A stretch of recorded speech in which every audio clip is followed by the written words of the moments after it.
This is Happiness Solved with America's happiness coach, Sandee Sgarlata.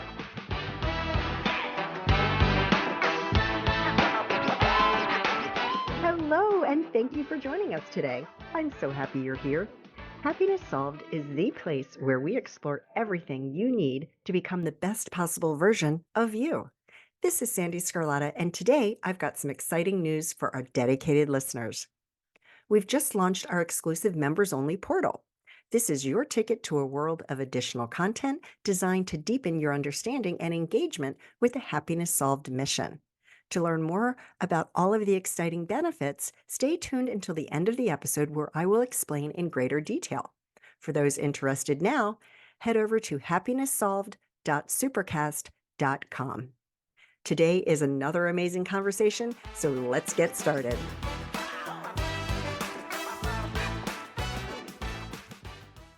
Vivian Nicole Tesler, so excited for this conversation. How are you doing today, beautiful? You are just like this ray of sunshine. I'm doing so great. And thank you so much. I mean, beautiful, kind words, but thank you so much for having me on. I just have to say how grateful I am and how also excited I am to be having this conversation with you. Oh, well, thank you. I love talking to artists because I was one of those who dreamt about being on stage and singing but would never in 1,000 years get up on stage and do it. It's so funny because I've been asked the question so many times, like, when did this start for you and how did you get into this? I always say that when you're an entertainer or an artist, it's a calling. It's something that happens. Like for me, it happened at the age of 10 years old when I discovered my voice. Right. But I was a dancer prior to that. I started dancing at the age of 6. So it was something that really, it was always there. And I mean, my story of how I started singing was kind of funny, but yeah, I know. And I've actually have all my friends, my closest friends are not entertainers. So they always are like in awe of how this is possible. But then when I go into like the theater world, everybody's sort of the same. But my best friends, they're like, I don't know how you do it. I don't know how this is possible.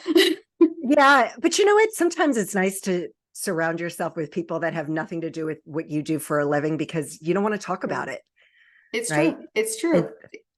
It's true. And sometimes you don't want to be on all the time. Right. And you just want to talk about the latest fashion or, what do you think about my new hairstyle? Or do you like this handbag I got? Like right.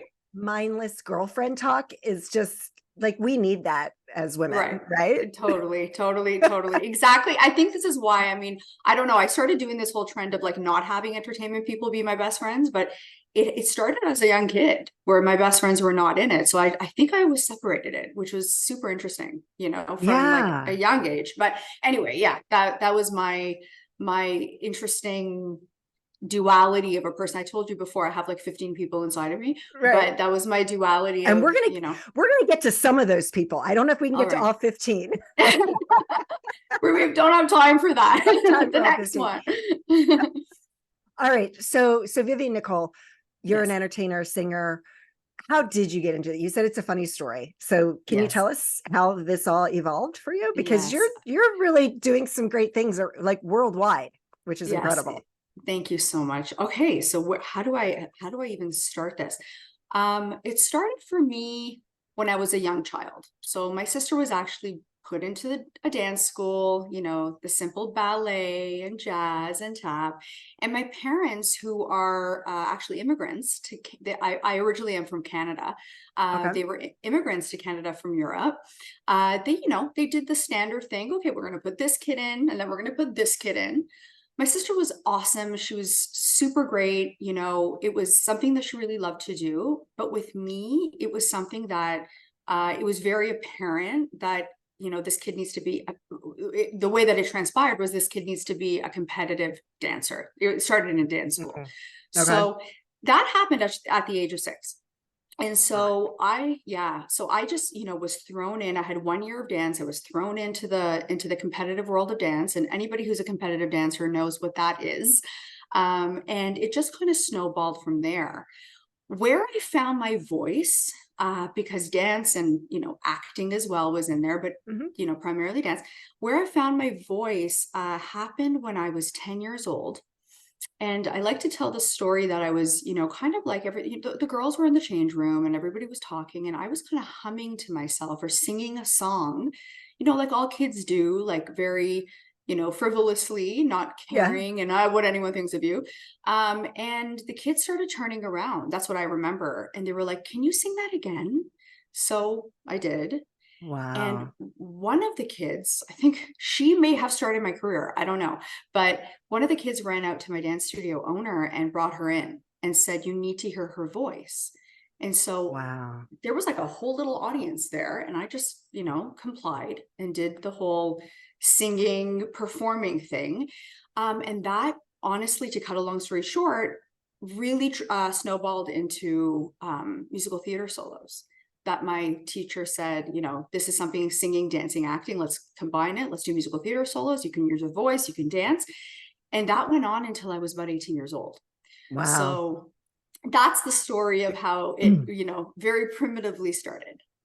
Well, it's one thing to be singing karaoke or singing along with the radio, but when you're doing what you were doing, which was a cappella, that's, a lot of really good and famous musicians out there cannot do a cappella. Right. It's a very, very, very, you have to really good voice to be able to pull that off. Thank you. Thank you. It's, I'm honored and humbled that you that you said that. The people that I looked at, I was one of those kids that was an old soul. So this is very strange probably for people to hear, but even at 10 years old, like I loved Liza Minnelli and Judy Garland. Like these were the people that I gravitated towards and held on to up until today. So, those old Hollywood legends, the ones that were doing that real true triple threat thing, that we do see today, but sometimes it gets lost in where the world is going. Well, there's so much content that it's just, yeah, exactly. And many times you don't realize that.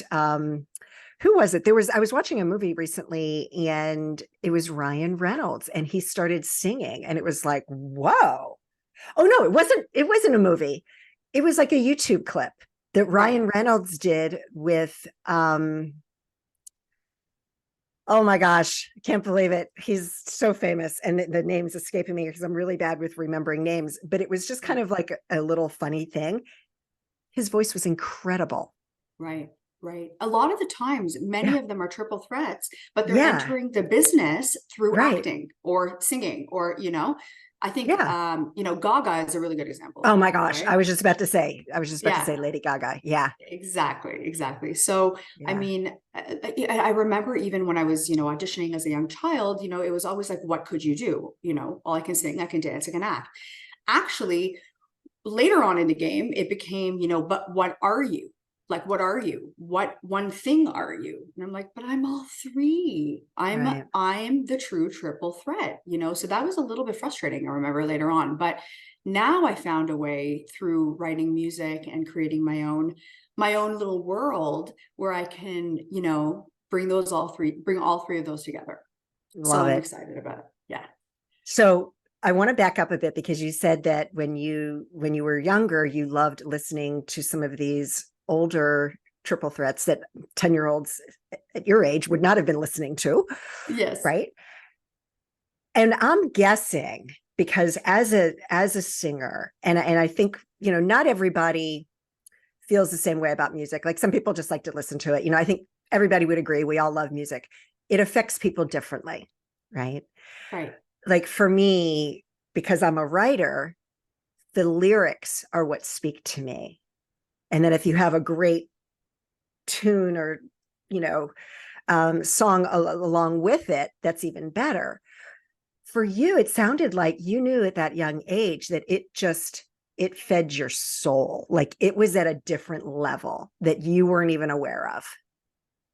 I could not verbally properly put into words how much I loved it, but I think you kind of nailed it by saying it was in my soul. And I mean, that's exactly. Oh, I've got goosebumps. I know. It was, whether people believe it or not, like kind of like a past life, thing where I came back to like finish the job or something. There was an old soul inside of me where I was really, really hooked onto people that were, you know, I was their contemporary, but they were like really far away from my childhood. You know, Whitney Houston, Mariah Carey, I would say was even not even there. I would say the Christina Aguilera's and the Britney Spears's were in my younger years, teenager years, but these ones were, you know, Judy Garland was deceased already by the time I discovered her, you know. Oh yeah. And Liza Minnelli was still performing, but kind of going, you know, a little bit slower and slower and slower. So,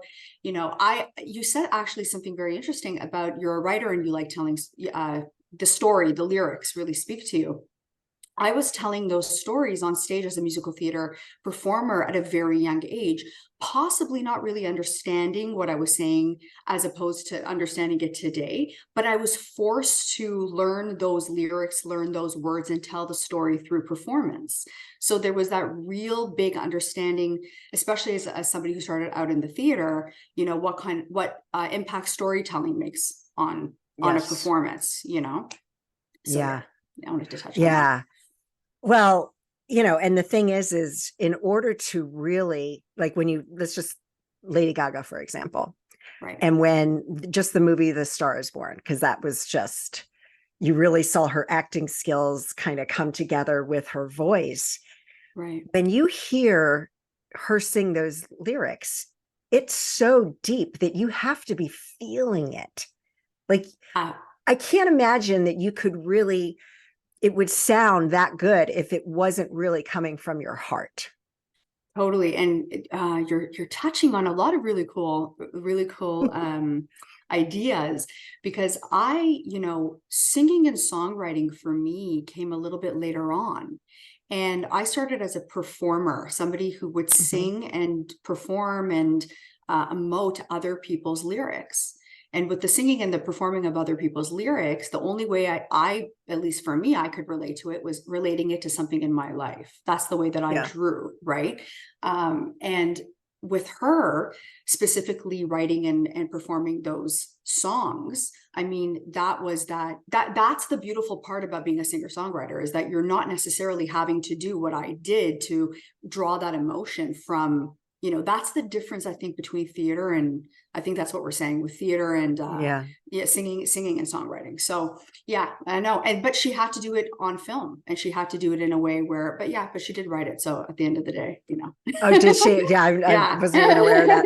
But yeah, I mean, it was just incredible. I have a couple of those songs from the movie on my playlist when I go jogging, and it's just like, it's like penetrates. Right. No, it's phenomenal. Right. She's phenomenal. And she's grown so much, even from the beginning. It's been such a trajectory has been huge for her. So, I mean, she's somebody I look at. I hope one day, if Lady Gaga, if you're listening, I hope one day, one day. Yeah, she's someone I look at though, because, you know, she's in my age group, and, you know, and I love her stuff, and I love her. And I think she's super awesome. Yeah. So what is your favorite types of music to perform? Like, if you could just blank script, blank slate, this is what I would be doing. So well, with my single coming out very soon, I'm releasing a disco record. And yes, I saw that in your bio, but I wanted you to talk about it. The disco. So yeah, people ask me like, why disco? It's something that I threw out, you know, even talking about Liza Minnelli, you know, her being a musical theater icon, or a theater icon, or a film icon, and you know, an icon. When I think of Liza in the 70s, you know, when she was doing or portraying as cabaret. And so there was that sort of synergy as to when I was like, what decade do I feel the most comfortable in? Because I'm a throwback. I'm definitely a throwback artist.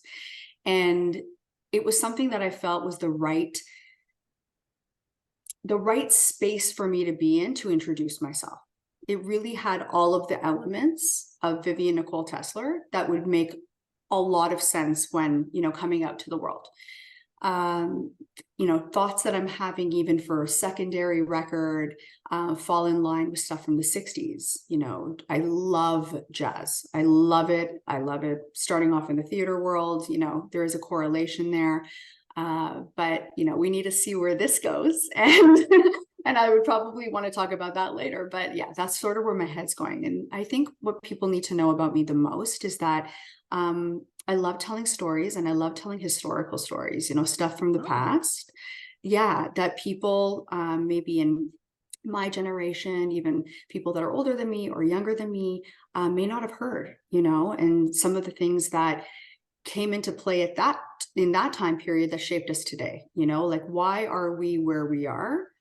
Maybe it's nice to know a little bit about the past, and not always, maybe forget about it and kind of put it away. So I like to tell those stories, but I also like to be that throwback artist, that person that brings it all back and, reminds people about, where we came from. I love that because, nowadays, just like with fashion, anything else, it's almost like anything goes. Right. Right. Right. And you're certainly seeing that today in the music industry. And you hear I just heard a new cover out, which was actually really good, but it was one of the songs that I grew up with. And of course, I'm going to forget it. But it was a remake of a song that was like really popular when I was younger. And it was like, wow, but they did such a different twist. And it was like, I don't even know what to call that. Right. Because it wasn't, there was a little bit of a lot of different things in it, and people are just being so creative and just putting things all together. And it's like, wow, but I love that because and I think of my son, who's he'll be 23 in a month. Right. That he listens to Billy Joel. He likes Kanye West. I love it. I mean, right. Probably the disco too. Like it's you guys have so much music. Right. And it's very true because now it's so easy to obtain it, right? From back in the day up until right contemporary today. I was going to say something, but my mind went like this, and I sorry, I'm being contagious here. No. It's all good. It's all good. Yes. It'll come back. I was going to say, I think something along the lines of, I love when people become very creative with throwback stuff. I love it. I think it's amazing. It really introduces a new generation to something from the past, which is incredible. We're actually seeing a lot of it in 80s music, the 80s synth sounds that are coming out, and I think the resurgence of, this is what I was going to say. The whole disco thing, people also ask me, why disco? I always say, and this is an observance that I had, it never left. It really never left. If you go to a party and you go to a wedding, there is disco's there, and you have every age up on the dance floor. Diana Ross, her disco songs are some of the top played songs at weddings. I don't have the statistic in front of me, but I'm sure that it's probably, there you go. And then you have the Gloria Gaynors, Gloria Gaynor, I Will Survive. Yep. Right? I Will Survive. Yep. Yep. You got the Bee Gees. It's always on repeat. That's right. It has not gone anywhere, but at the same time, that disco beat is very much responsible to what we have today within electronica and house music. So that's where I'm like, okay, why disco? Well, disco never left. We just gave it a different name. We honestly just gave it a different name. And I talk about there was the burning of the disco records right in the late 70s. People had enough of it. But one little point that I want to say, which is interesting, and I learned while I was doing my disco record, was that a lot of these 80s producers, they were like, okay, well, you don't want to listen to disco? Well, we're just going to sneak it right into that beat. And it's still there right up until, I would even say, into the 90s. So again, we're seeing the resurgence of like the 80s and the 90s and the 70s, but can we really say that it went away? I don't think we can say it really went away. So, I grew up in the 80s. Okay. And I'm the 80s girl. You have your, you're dancing like this. That beat doesn't go away. Okay. Right. Like how many different variations of a dance can we do? besides the line dancing and all of that. So at the end of the day, you still have to have that beat that people dance to. It's so true. It's so like the same beat. And everybody, so true. dancing's never going away. We're always going to be dancing to loud music and loving Right. it. Right. It's like the quickest way to make you feel better. Right. Endorphins. Yeah. Endorphins, dopamine. Right. It's the best. I don't know. There's so many things I can say. Like, why disco? Why disco? Why disco? Why? I love it. Why doo-wop? Why, the things from the 60s? It's because it makes you feel good. It was good music, Yeah, you're right. So everybody has a theme song, I think, or if you don't have a theme song, you should have a theme song. I have multiple ones. It depends on my mood, depends on what day of the week it is. There's different theme songs that I love. What is your song that, like, for example, like one of the songs that I use if I'm running and it's the last mile, it has to be Bruno Mars' Uptown Funk, right? And that just keeps going, and I'm able to just dig deep and like finish that run. What is that song for you that can just flip that light switch from You're gonna laugh. It's not even in the genre that I'm gonna say, but the first thing that came to mind, I'm just gonna say the first thing that came to mind. Okay. Because I'm a competitive spirit and somebody that, does not give up, like, we'll find the solution. I will say Lose Yourself by Eminem. Nice. Lose Yourself by Eminem. I don't know. There's something, the words, there's something about it. Well, the lyrics are phenomenal, but there's something about that really speaks to me when it comes to getting to the finish line and getting the job done, like really making sure. Yeah. So Lose Yourself, Eminem. Maybe love it.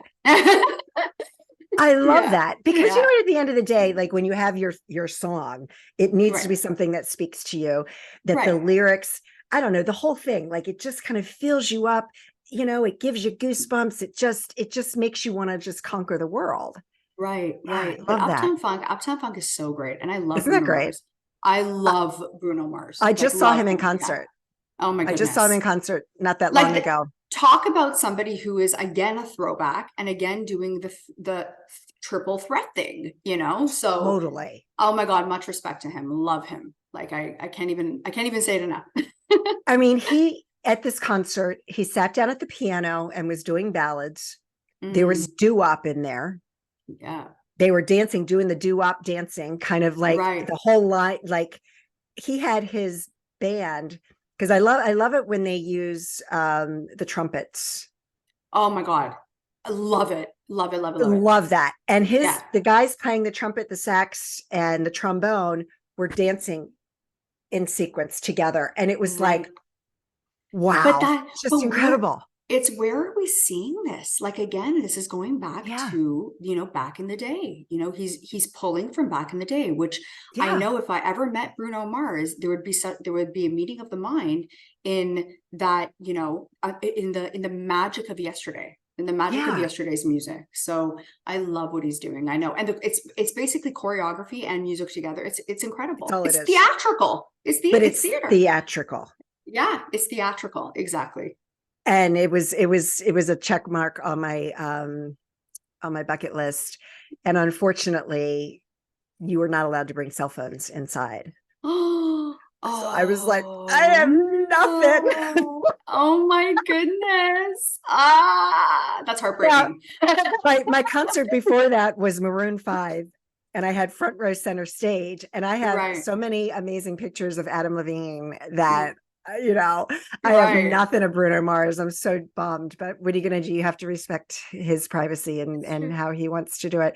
So this is Happiness Solved. So we have to talk a little bit about, and everything we've been talking about is how music fills your soul. And it does, it just, there's nothing, folks, that can flip this switch and help you feel better than listening to great music. So for you, because I've talked to multiple very up and coming successful, musicians on this podcast. And I always like to hear, like, what do you do? What is your way? Because it's a tough industry. Yeah. It's not easy. Right. Like, talk about survival of the fittest, right? Mm-hmm. Yes. I mean, when Yes. you think about it, and there's no overnight success. Right. There's no such thing as overnight success. Anybody that seems like they get their success really quickly, well, if you look at the history, they've probably been doing this for at least 10, 15, 20 years. Absolutely. So, Absolutely. right. So what do you do to keep yourself going? Because I think now, no matter what it is that you're doing, and I just like to hear it from different types of professionals, because this is so different, and you're getting up on stage and the camera's on you and you're in the spotlight, and that's a hard place for a lot of people to be. What do you do when you feel like you've taken a few steps back, and because that old saying, 3 steps forward, 2 steps back, and that's life, right? Right. Right. Right. What do you do? How do you find that within you to keep you going? And what are some golden nuggets that you can share with the audience to help someone who maybe is struggling with giving Mm. up on their dreams? Right. This is such an important question for me, actually. Good. And Yeah. I hope I can add value to so many people, because my story is interesting everyone's story is interesting, but my story is interesting in the way that I actually, I was doing this my entire childhood and young adult life, Yeah. and I was doing very well. I was successful, things were going in phenomenal directions for me. I was cast in as a Canadian, I was cast in 2 off-Broadway shows in New York. Wow. Yeah, I was, I graduated theater school. I checkmarked all the wonderful things, I auditioned in Toronto. I was booking a lot of wonderful opportunities there. When I was at the beginning, after I graduated theater school, when I went to Los Angeles, I actually won a televised competition to get to the United States at the time. So it was not easy for a Canadian to work in the States at that point. Right. So I had won a competition. I think there were 1,000 competitors, and I won top female vocalist, top female dancer, Wow. and that helped me get representation in the States. And that in itself was a feat. That was tough, Yeah. Yeah. So when that happened, I was booking in Los Angeles and things were wonderful. I ended up getting a ulcer, bleeding ulcer. We didn't know it was an ulcer at the time. I was very young. It was very strange, to be honest with you, because I was very healthy and I was eating, I was very conscious, and I wasn't doing Yeah. anything that was bad for you, quote unquote. And my parents, came and grabbed me after not knowing what it was at the time, brought me back to Canada. And, really, it's a long story, but to condense it, I decided at that moment that I wanted to maybe step back from the industry. Not that the industry wasn't being nice to me or good to me. I wanted to make that decision to step back from the industry and discover parts of myself that I never got to do or never had the opportunity to do when I was younger. Mhm. And that led me down a very different path. So Interesting. just to talk a little bit about that. I started my own business. I went to school to become a paralegal. I was actually considering law school at one moment. When that whole thing was happening, my father had asked me, I was in school to become a paralegal. My father had asked me, we'll pay for it, go to law school. Your marks are great. Well, go. They were always facilitating throughout my entire life, anything I wanted to do, whether it was performing or that. So and I said to my dad, I said, Dad, I would be great at it and I would enjoy it for a period of time, Yeah. because I knew that that artistic streak and that performer thing that was, in your soul from when you're a small child, that does not leave you, Mhm. even if you try to escape it, would ever go away. I knew that. I knew I would find my way back to the entertainment business, but I had to do the self-discovery thing, Of which course. I'm super happy I did. Absolutely no regrets. It grew me as a person. Like Of course. it changed so many things about the way that I look at the world, and how I conduct myself in the world. And that's sort of, this is where, I went on this little tangent, but this is where I think would be the most beneficial for people to hear, is that things were great. Things were going well. I wasn't leaving the industry because I wasn't succeeding. I left the industry because there was something in me that I needed to see. I needed to find. I needed to grow. And by going down that path, yes, I walked away potentially from an even, I may have made it longer for myself within entertainment, but at the same time, I learned and gathered things about myself that I never potentially would have received in that realm, So now I come back to this space, releasing a record, deciding to re-emerge into this space as a much more full person rather than somebody who is completely streamlined into one thing and hasn't discovered parts of themselves, maybe later on in life, right? So I don't know. I think that's really important. Like if something's calling you to like go into a different direction and it's speaking to you, do it. Do it. There's absolutely, in my opinion, there's absolutely no regrets in life. There's only learning Yes. opportunities, So it's really the way that we look at it and our perception towards our decisions, rather, to look at something and say, oh man, I made the wrong decision. I walked away from my dreams or walked away from my career.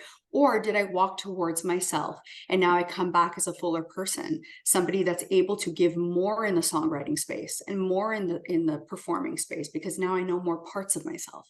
So I think this is super important. I think that's probably the number one, don't be scared. Don't be scared to learn or to explore or to dig, Yeah. And then to really, streamline into your question regarding, about giving up. So that was me going on a tangent about how I kind of came back to the space.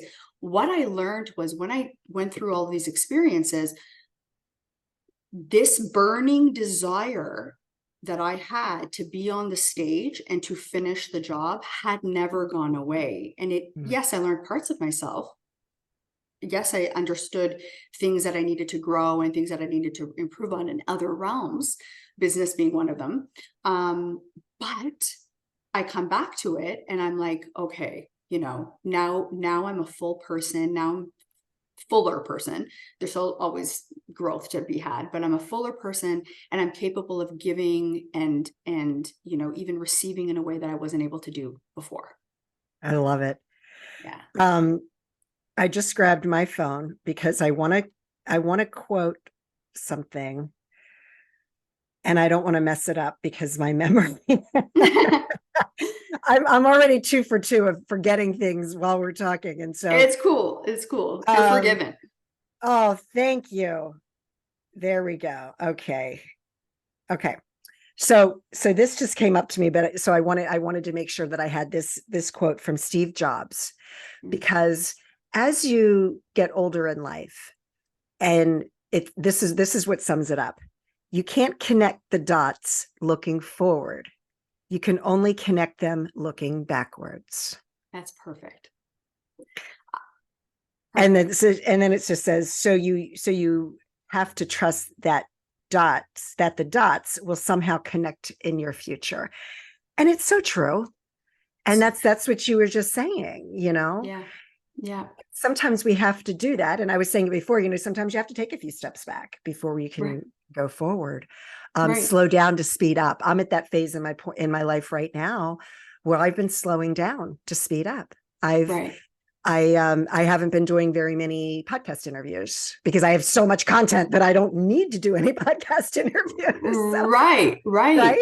And so I've just been slowing down, and I've taken a few months this year to just chill and just not really, just pay attention to me. Yeah. There's a reward in that. You did that. You created that. You made that happen, right? So this is there's a little reward space where you can do that, and we need to give ourselves permission to do that.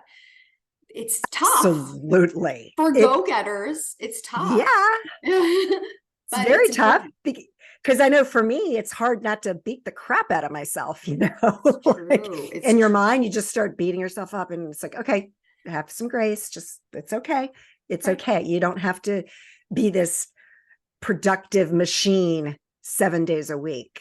because 365 days. we're Yeah. not machines. We're And not it's, machine. We're not, I mean, yeah. our bodies are really cool machines, but like Yeah. they need fine tuning and they need rest, and our minds need rest, so I don't, with you asked earlier on about, I really want to hone in on making sure people, or at least I like saying adding value, not Mhm. making sure, adding value, that Right. that people starting out in the business, that they don't become jaded and bitter too quickly. They try to find their equilibrium within themselves. They take the time to have a very good sounding board around them, have quality people around them. I have quality people around me that help me, that hold me up in those moments where I'm doubting myself, like any other normal person has. They have moments where they doubt themselves. And they Of have course. moments where they feel completely confident and they can take over the world, right? Yep. But having that sounding board and that really good grounding is super important, especially for artists, especially for people that are bearing their soul, that are, that are out there trying to share something very vulnerable about themselves. That's really important, to have that equilibrium, that grounding, that space around you, those people, that energy around you that many people don't have. I find a lot of people are looking for, especially these days, they're looking for, what is it? Quantity versus quality, Yes. you know? And for me, it's about quality versus anything. Yeah. That's where I am. And that's where I can create the best in a peaceful space. So I really encourage any listener to, find that grounding, find that inner space, inner peace within yourself, and make sure that you have really, really authentic people around you. It's important, especially in the entertainment business. Well, I'm so glad you brought that up, because I've been talking a lot about this lately, just in my circle of friends. I've been talking to my son about it because he's starting to learn this too. And like everything in life, what matters most is who you surround yourself with. Right. It's very It's true. it's all, and like, in the business world, have a mentor, have a coach, have somebody that's there. Who are you surrounding yourself with? Surround yourself with people who have gone before you, who have done what you want to do. How did they get there? Right? Those are the Yes. people you want to Yes. surround yourself with. Exactly. And Yeah. not energy stealers. People that are, No. people that are, Yeah. it took me a while to really have the nose, not to prejudge, but to not Yeah. give it all away. I find I was giving it all away at the beginning, and when I was a little bit younger, this is who I am. This, like, I wear my heart on my sleeve, and wear your heart on your sleeve, but have a little bit of, like, Mhm. know where, like that arm distance length of, like, who are you dealing with, but yeah, the ones that went before you and the ones that you admire, attach yourself to, in the sense of Yes. whether it's to listen to podcasts or to listen to anything online, and not necessarily physically attach yourself to them, but Right. but No like, stalking. No stalking. exact, no stalking promoted on this podcast. But like, attach yourself to their wisdom and their energy, and everything that they've encountered has a lesson in it, whether we can take a little tidbit from it, or we can't duplicate people's lives, but take those nuggets, those little tidbits from those people that walked before you. And oh, I was talking to my nephew, and he's in the stage right now where it's like, he's like, wants to win, when we're having a conversation. That's great. I'm loving the fact that he wants to win, and I'm encouraging that. But I did mention to him, I said, it's time. Sometimes you really must listen to what the other person is saying to you, and think about it, and take that time before you respond, to have that conversation, and to have that thing sink in or synergize with you, And I find that a lot of people, especially the Gen Zs and the ones that are in that generation, I mean, everything's so quick and everything's so fast that we're not necessarily having those conversations, and we're not necessarily watching or following or taking in from the older generation that has walked the walk. They're not just talking the talk, they walk the walk. So I think it's important. I think it's important. I love that. I've loved everything that you've said today. What is the name of your single that's going to be released soon? So my single is called Disco-matic. Disco-matic. Love it. Disco-matic. And the record is also, the album is called Disco-matic as well.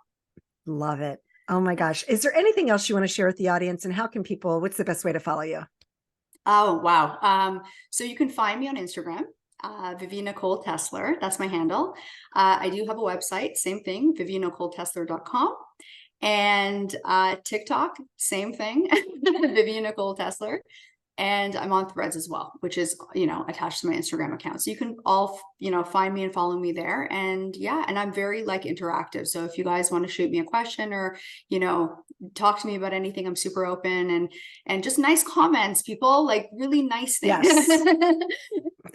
I Right. grew up with my mom saying, if you don't have anything nice to say, don't say it at all, period. Exactly. I don't know what this but no, I have to say that my Instagram has been so beautiful, and the people that are following me are angels, honestly, the nicest people in the world. So I'm really grateful for that. So all of my followers, thank you, thank you, thank you. You're amazing. And, for everybody out there, as an artist, it's the audience that drives us, and it's we're giving to the audience, and we're giving, nuggets of information to the audience. And if it wasn't for the audience, where would we be? So That's right. I'm just grateful for that. And I'm grateful for you.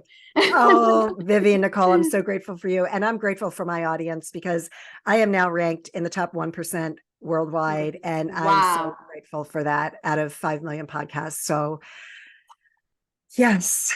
That is huge. That's huge. That's huge. Celebrate. And yeah. Yes. But you know what? Now you can take your time and kind of go back, because you earned that. So congratulations. Thank you. Thank you so much. Thank you. I'm following you on Instagram. I'm pretty sure I'm going to double check, because awesome. I follow all the artists that I speak with, because I want to be there as your cheerleader as you keep succeeding. So you'll see little Sandee in the background. No, you're Sandee. That's the biggest deal. Exactly. Thank you. I genuinely appreciate it. And I'm following you as well. So, I mean, we're going to be supporting each other through our journeys. Thank you. Thank you so much, Nicole. Best of luck to you. Thank you. I hope you enjoyed today's conversation. And as promised, I'd like to give you more details of what you can expect as a member of the Happiness Solved exclusive community. First, you'll have access to a treasure trove of extra podcast episodes. These episodes dive deeper into the topics we discuss, featuring additional expert interviews only found here. But that's not all. As a member, you'll also get access to a series of mindset training sessions. These recordings are tailored to help you understand the how and why your mindset is the most important asset you have, empowering you to achieve your personal and professional goals. And for those of you looking to find a moment of peace in your busy lives, we've got something special. Exclusive guided meditations. These sessions are crafted to help you relax, refocus, and recharge. Whether you're a meditation guru or just starting out, there's something here for everyone. Becoming a member is more than just accessing extra content. It's about joining a community of like-minded individuals, all on a journey to live life to its fullest and become the best possible version of you. So how can you join? It's simple. Go to happinesssolved.supercast.com and sign up. Don't miss out on this opportunity to deepen your journey with us. Again, that's happinesssolved.supercast.com. And it will also be in the show notes. I am so grateful you're a part of our Happiness Solved family, and I thank you from the bottom of my heart for your continued support. Again, I am so grateful for you, and I hope that you and your family are healthy and safe, and that your lives are filled with peace, joy, and happiness. Take care, everyone.